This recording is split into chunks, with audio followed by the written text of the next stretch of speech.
దిక్కులు గోలయుగలుగు దిక్కులు గోలయుగలుగు హక్కులలో దిగులు ఎందు నగ్గుతముగాను ఏ దిక్కులు చూసిన రక్కసి దిక్కుల వల్ల పాటు ముందు చిరునడుగులచే అంట నీ జాతులు గ్రమగును నాది జాతి నా కులము హాని చెందు ఇంటింటిన ప్రతి ఇంటిన రోగములు కలుగు ఇళ్ళకి ఇల్లు నశించుచుండు కుంటిలను ప్రతివతామ తల్లులు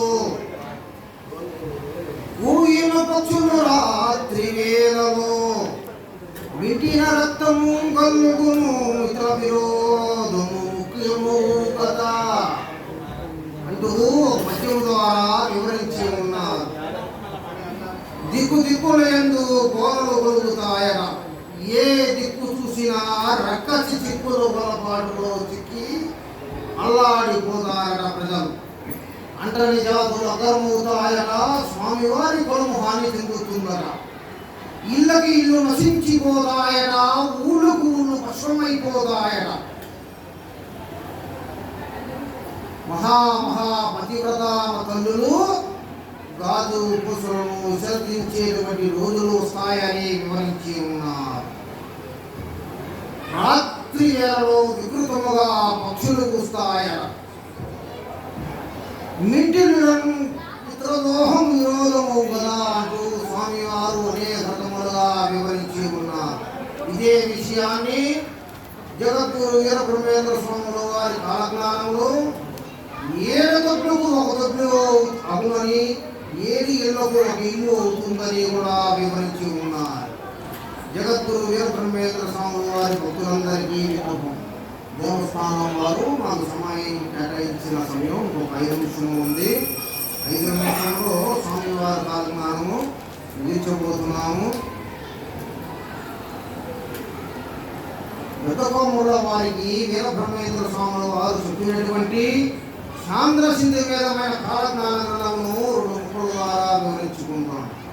బిడ్డలారా, కలియుగమునందు 5000 సంవత్సరముల మీదట పుణ్యభూమి అయినటువంటి భరతఖండమునందు ధర్మము అడుగంటిపోతుందట.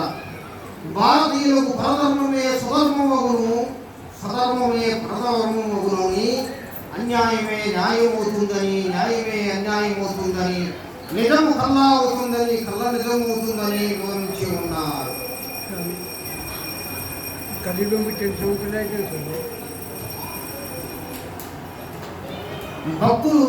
భక్తులైన వారు భగవంతుడు ఎక్కడ అనే దిక్కులు చూసి రోధించేటువంటి రోజులు వస్తాయట.